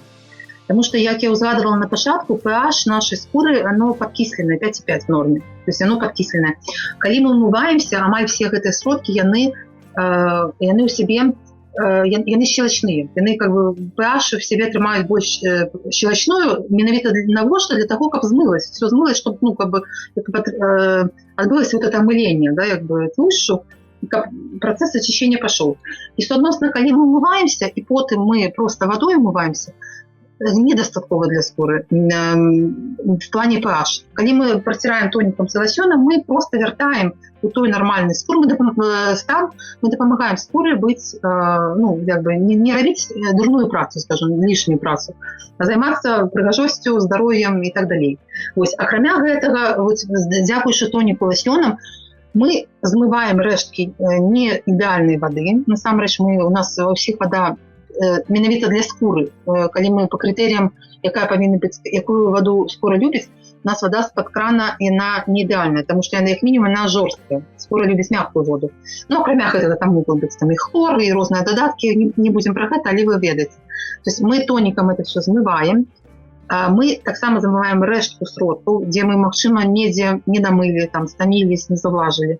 Вось, і мы, в прынцыпе, больш дасканала мыем твар, дзякуючы тоніку. В плане, ну, убираем рэшткі. Все, мы умылись, тоником прошлись, и я зараз скажу про уже не про штодзённую, а то, что мы будем робить периодично, раз на тыдзень, раз на тыдзень ці раз на 2 тыдні, гэта уживать пилинг, хатні пилинг, маецца на увазе скраб ці, магчыма, ферментативный пилинг. Я здесь не маю на увазе хімічныя прафесійныя пілінгі, я маю на увазе вось менавіта для хатняга дагляда. Для навошта, для чего? Для того, каб дапамагчы ачышчэнню на больш такім узроўні глыбокам. В плане, что мы кожны раз очищаем, як бы, ну, карці, каб это как генеральная уборка. То есть мы убираем, а один раз трэба так, каб уже все дочистить и убрать все лишние клеточки, якія больш глыбока, скажем, больш глыбока очистить. Вось. Таксама вельмі добра раз ці 2 разы на тыдзень рабіць маски для сябе. Гэта прям не абавязковая праграма, але вельмі пажаданая. Маска в залежнасці ад нашых мэтаў, ад залежнасці ад стану скуры і так далей. Не забываем пра зону вакол вачэй, то бок крем мы абавязкова наносім туды, і дэкальтэ, і рук. Вось.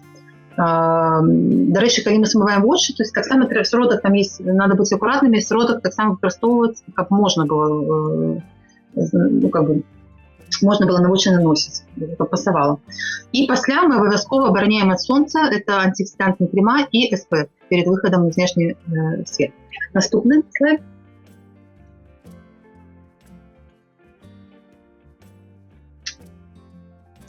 Вось.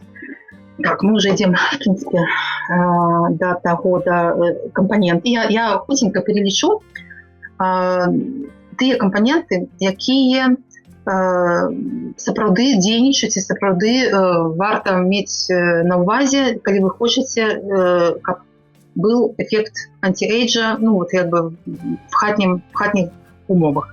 То есть самый популярный золоты стандарт – гэта ретиноиды, там розных формах. Ретинол, ретиналь, ретинилпальмітат. Важна, якая якасць, але, в прынцыпе, гэта кампанент, які рэальна стымулюе выпрацоўку калагена, новыя клеткі і зменшае зморшчынкі і пігментацыю. З ім трэба быць акуратным, в якім плане яго можна часцей за ўсё ўжываць, калі няма сонца, то есть зімовы перыяд. Ёсць формы, ёсць крема там, дзе ён як бы інкапсуляваны і можна і улетку. Ёсць такія крема, уже зараз створаны. Вось, потому что я хотела сказать, принамсі, може не узгадывала, что косметика зараз, космецевтика, косметика професійная на вельмі высоком узроўні зараз. Зараз, калі параўнаць то, что было там 10 год назад, 20 год назад, это просто небо и земля. И сапраўды, я до того, что такие технологии придумали, что компоненты доносятся ў скуру, доносятся в организм и оказывают уздзеянне. Вось, например, там косметичные дроны, липосомы, кислоты задают. Ну, то есть шмат всего до того, что это, ну, что косметика реально, добрая косметика реально працуе. Хай не вельмі хутка, не за один день, але як бы яна робіць свою працу. Ось, наступны компонент, які у нас анти-эйдж, гэта пептиды. Пептиды гэта, ну, тут як прыклады ёсць. Яны стымулююць колаген, эластин, палепшаюць шчыльнасць скуры і зменшаюць зморшчынкі. Пептиды, это, знаете, такие, не буду сильно поглубляться, это информационные, это молекулы, молекулы информаторы. То есть, когда они проникают в скуру, они дают сигналы, что треба, например, треба, как мимика была меньше. То есть, вот супраць, расслабить мимичные мышцы, например, такие так само есть. Ну и так далее. Наступный компонент вельмі важный – это кислоты.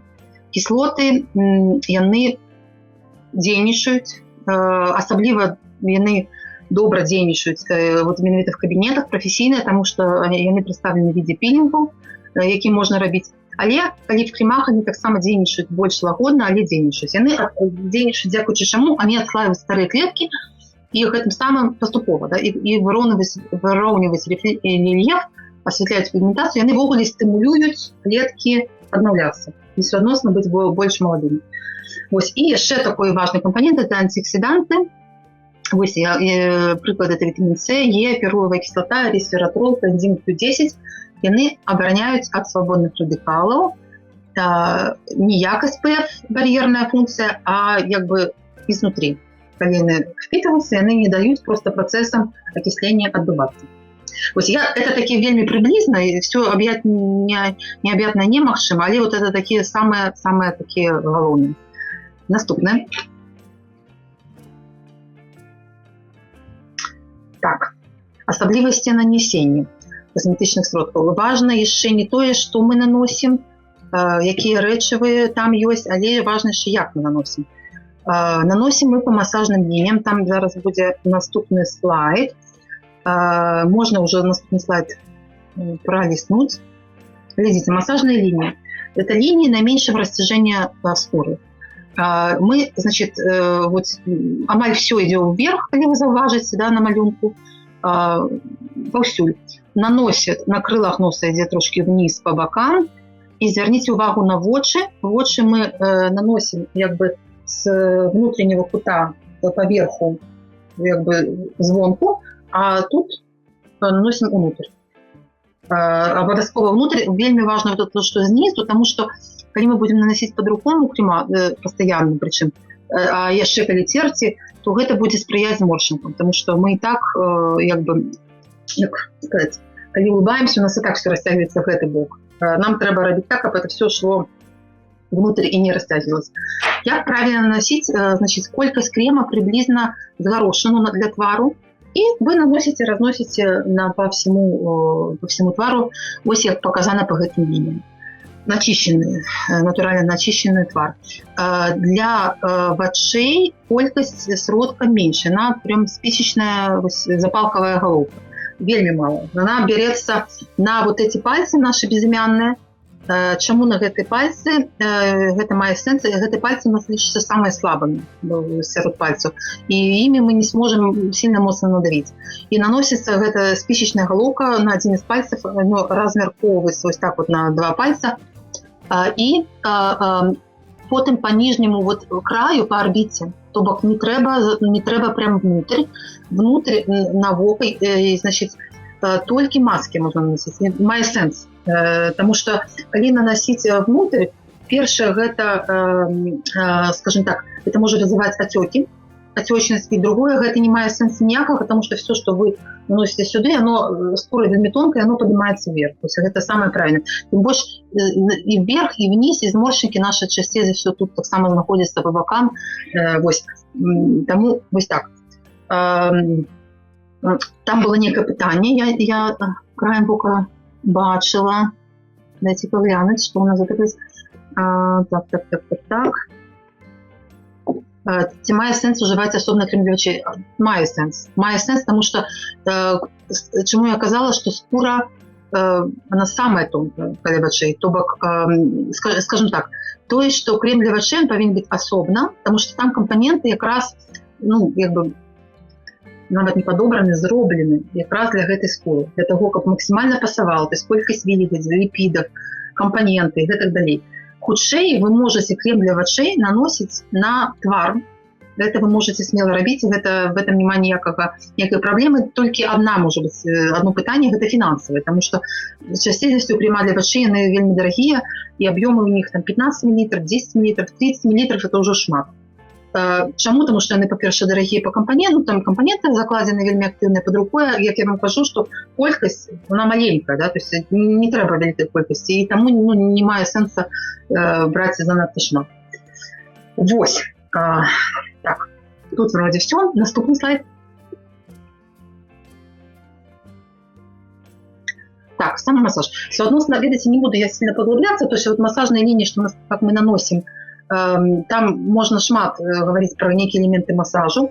Самый-самый простый самомассаж, который вы можете все робить, и вельми корисно, это когда вы наносите крем для вошей, реально делать вот тут, вот в этой зоне вошей, немножечко восьмерочки, и трошечки активнее, не просто так, а и вот тут делать, ну, разглаживать ваши зморщинки. Это то, что можно робить вот каждый день, и это, ну, аккуратненько, але это достаточно эффективно. Але я вам зараз скажу, что можно и потребно робить немножечко, тут вы будете здивлены, это не зовсім твар, не до конца твар. Ось, важно, нас важно, разумеете, працаваць для того, каб быў эффект на твары, важно працаваць не толькі з тваром, потому что наш твар, ён сам по сабе, ён, ну, як бы не існуе, у нас вакол вельмі шмат всего, і я жартую, але насамрэч тое, што вельмі ўплывае на то, як будзе выглядаць ваш твар. І что патрэбна і можна рабіць, это вот массаж головы, например. То есть, калі вы нават не калі наносіце крем, а просто калі есть вольны час. То есть, рабіць массаж і распрацоўваць в яком сэнсе голову? Скуру. Каб скура головы не была приклеена моцна, понимаете, к черепу. То есть, чтобы она была рухомая.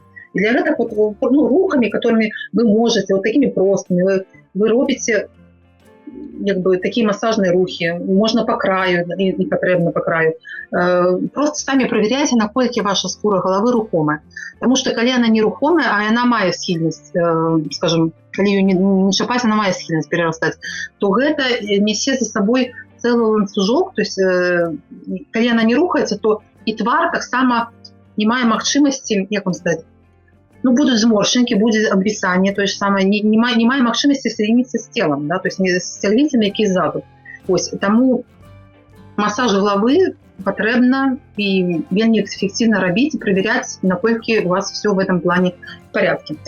Таксама вельмі важно працаваць зоны декольте, и можно працаваць зоны декольте, это и ключичные вот эти в области. То есть в область менавіта сягліць вот под ключицей.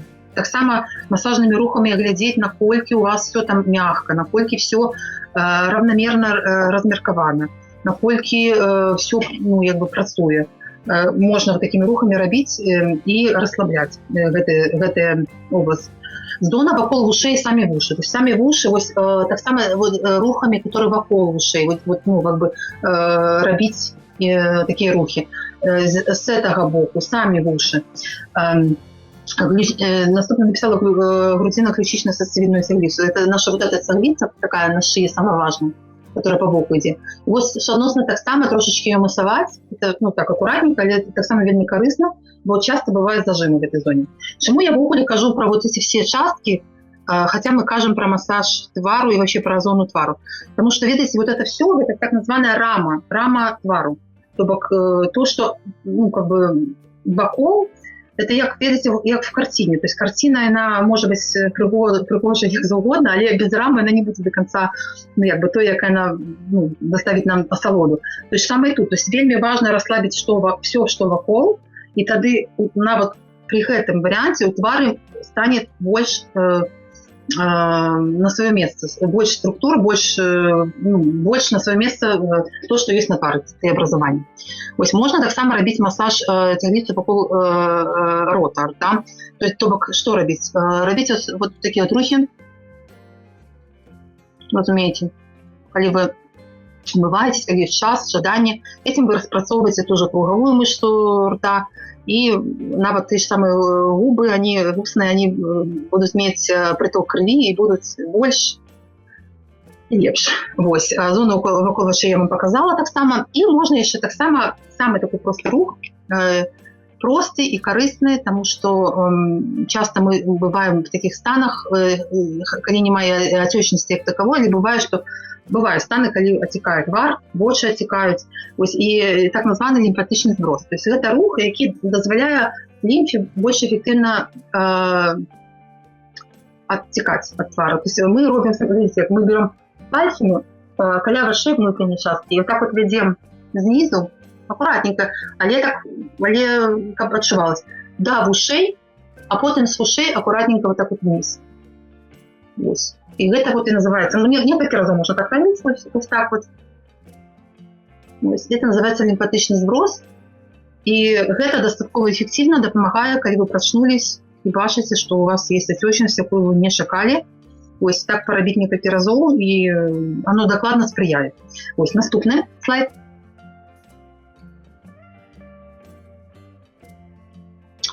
Ну, вось мы амаль дайшлі да фіналу. Асаблівасці дагляду ўзімку. Я перед тым, як казаць пра асаблівасці дагляду ўзімку, згадаю, што рабіць, як кажуць, калі цёпла, улетку. То есть наша штодзённая руціна, просто я навошта это скажу, каб вы разумелі розніцу. То есть, звычайна, в цёплы перыяд года мы, што мы павінны рабіць? Вот, кроме умывання, мы уже сказали, правильное умывание, тонизации и додатковых пилингов и масок периодично, мы наносим зранку в теплый период года сыворотку, увильготняющий крем, пожадано с антиоксидантным эффектом. Видите, то есть сутность в том, что крем был увильготняющий, потому что мы пойдем потом на улицу, у нас будут факторы, которые будут, худшее за все, эту вильготь забирать. И антиоксидантным в идеале, как это была комбинация, для того, как суадносно оборонять больше от солнца. Ну и крем для вачэй. После SPF сродок не одразу перед выходом, а за 20-30 хвилин до выхода. Вось. И не забывать, когда мы на солнце, обновлять SPF кожные 2 годины, это так само важно. Вось. А увечері, в летний период мы наносим уже іншыя сродки. Мы наносим больше активные сродки. Так? То есть активные в якім сенсе не просто вильготнение, але по проблеме. Например, больше анти-эйдж сродки. Калі есть некая, например, проблема обсыпания супраць акне, калі ёсць розацыя, купероз, пачырваненне супраць гэтых рэчаў, з кіслотамі, з ретинолом. Все гэта лепш на ноч наносіць, потому что, як вы таксама памятаеце, за ноч скура не спіць, яна працуе, і яна якраз за ноч будзе вельмі актыўна все там рабіць, выкарыстоўваць эти сродкі, крема, і, соответственно, будзе гэта больш эфектыўна, чым мы будем это рабіць на вуліцы. Вось, но гэта летом. Як толькі, дарэчы, таксама наносіць не адразу перед сном, а за пару гадзін пажадана, каб оно все впиталось в вашу скуру, а не в подушку. А что мы робим в холодный период года? В холодный период у нас меняется сам принцип. То есть мы заранее не наносим увильготняющий сродок. Чому мы не наносим? Потому что оно просто, калі вы выйдете, оно просто выпарится вельмі хутка, оно можа нават замёрзнуць, і калі там мороз, і гэта будзе только пашкодзіць скуру. Мы наносим з раніцы больш шчыльныя абарончыя касметычныя сродкі. То бок тое, што абараняе нашу скуру ад таго, каб эта вільгаць не выходзіла, не знешне мы задаем вільгоць, а робім так, чтобы вільгаць не выпарялась со скуры нашей, якая у нас есть. Наносим SPF или так само меньшей концентрации, особливо, коли мы не на вулиці, не там, где снег есть. Вось. И суадносно на ночь, после умывания, так само, вот тут якраз и розница. То есть треба увильготнить скуру. Потому что мы не можем это зрабіць з раніцы, але за день у нас есть шмат факторов, и мороз, и ветер, и батареи, и сухое поветра. Скура губляе вільгаць, ее трэба увильготнить. Ну и додаткова можно зноў жа наносить сродок, который вот мы летом наносим по проблеме, суадносно гэта там, якая ёсць, там антиэйдж, ретинол и так далее. Так, ну и наступны слайд. Я так разумею, что гэта апошні у нас. Мы так уже трошечки зацягнули, я прошу прабачэння. Вось. Можете задаць пытанні, калі ёсць. І дзякуй за ўвагу.